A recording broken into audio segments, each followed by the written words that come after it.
Halo, Assalamualaikum. Perkenalkan, nama saya Fahri Batubara, guru fisika di SMA Negeri 2 Bilau. Di sini kita akan belajar fisika melalui video-video pembelajaran yang sederhana. Di sini disajikan dalam bentuk slide ya.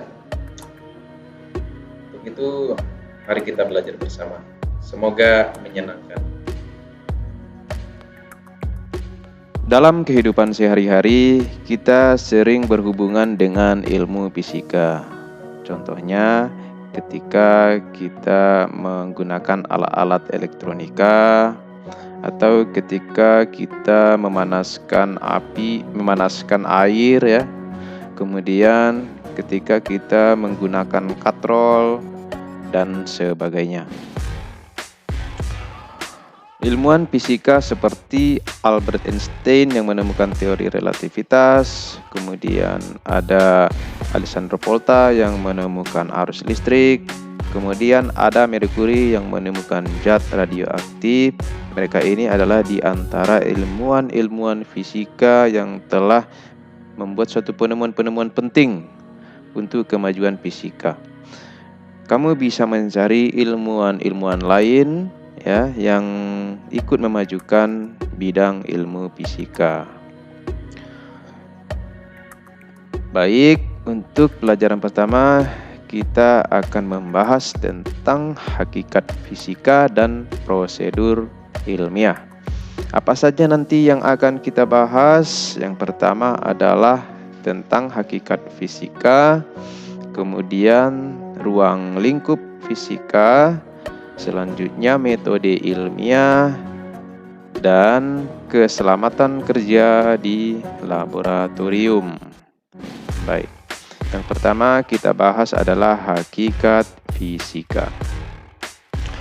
Apa saja itu hakikat fisika? Yang pertama adalah mempelajari gejala dan sifat fisik suatu benda. Oke, apa saja nanti yang akan dibahas di sini? Yaitu mengenai gerak, gaya, energi, zat, panas, bunyi, cahaya, dan struktur atom. Oke, hakikat fisika berikutnya adalah fisika merupakan ilmu alam. Kenapa? Karena fisika merupakan cabang dari ilmu alam ya. Dan fisika itu merupakan sumber ilmu untuk biologi dan kimia ya. Begitu.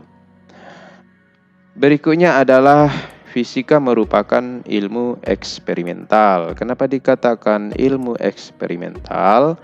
Karena ilmu fisika itu merupakan serangkaian percobaan sehingga didapatlah teori dan pembuktian yang detail ya.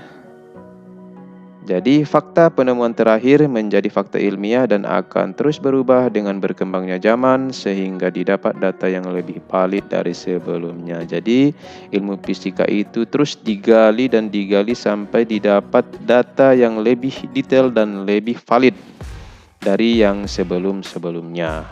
Begitu. Baik, berikutnya adalah tentang ruang lingkup fisika.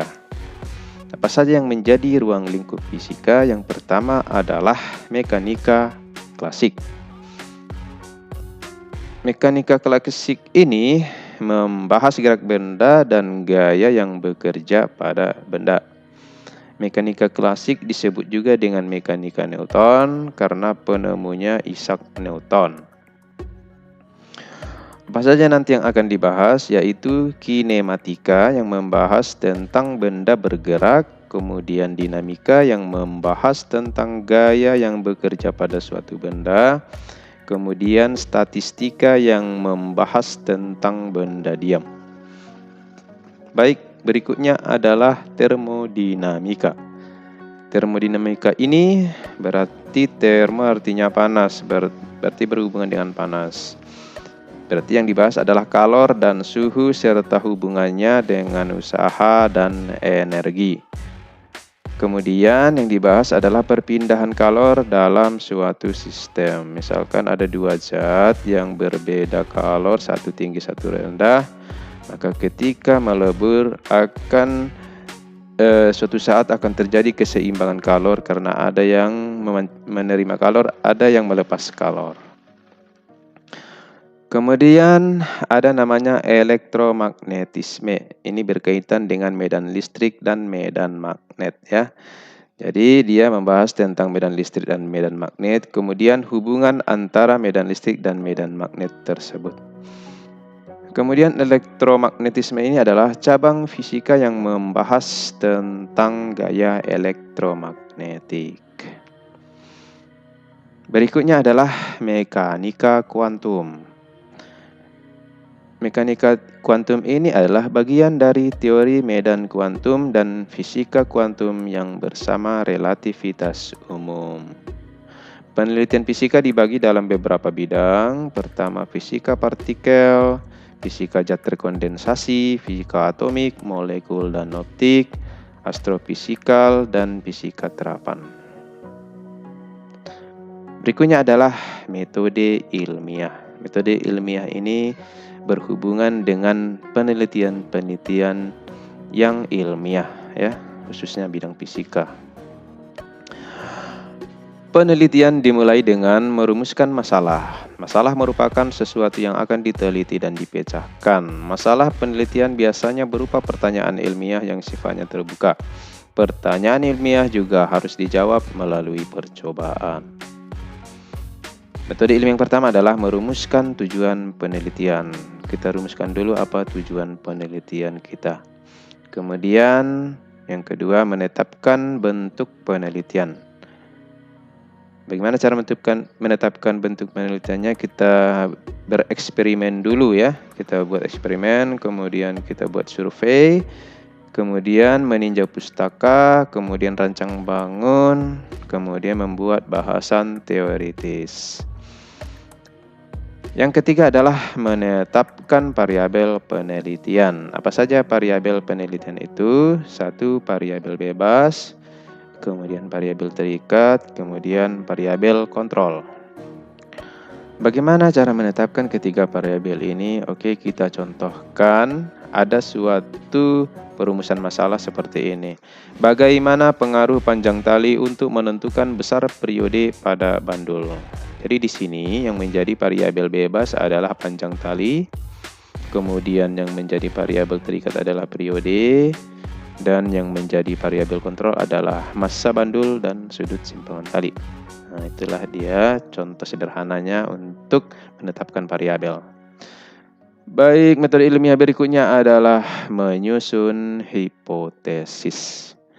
Setelah kita membuat perumusan masalah, maka kita buatlah praduga-praduga yang bersifat ilmiah. Itulah yang dinamakan hipotesis.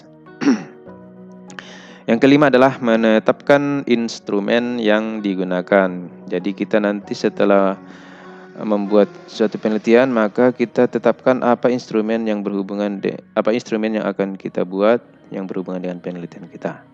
Kemudian menentukan prosedur kerja dan cara mengumpulkan data.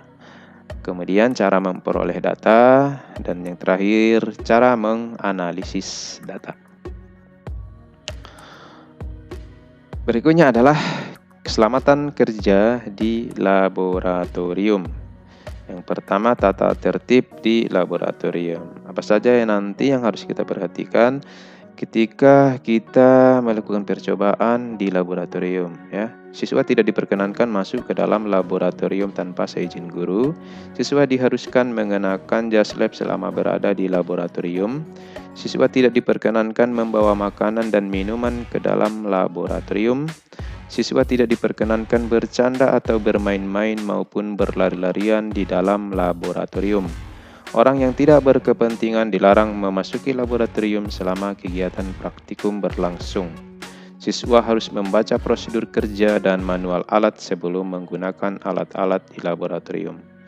Alat serta bahan yang ada di laboratorium tidak diperkenankan untuk diambil keluar tanpa seizin guru. Alat dan bahan harus digunakan sesuai dengan petunjuk praktikum yang diberikan. Jika ada alat-alat yang rusak atau pecah, hendaknya segera melapor kepada guru. Dalam melakukan percobaan, tidak mengerti atau ragu-ragu, segeralah bertanya pada guru. Jika terjadi kecelakaan sekecil apapun, segera laporkan pada guru. Dalam melakukan percobaan, hendaknya menggunakan bahan sesuai dengan petunjuk. Setelah selesai percobaan, alat-alat harus dikembalikan ke tempat semula dalam keadaan kering dan bersih. Buanglah sampah pada tempat sampah yang sudah disediakan, jangan pada bak cuci. Sebelum meninggalkan laboratorium, meja praktikum harus dalam keadaan bersih, keran air dan gas ditutup, kontak listrik dicabut.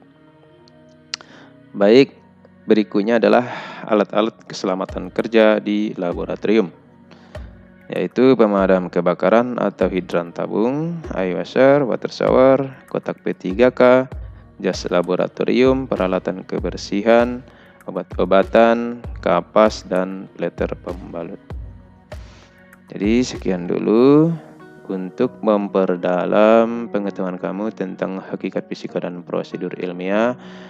Kamu bisa cari referensi lain, misalnya dari internet atau dari buku-buku lain yang relevan ya. Untuk itu kita sudahi, sampai berjumpa kembali. Assalamualaikum.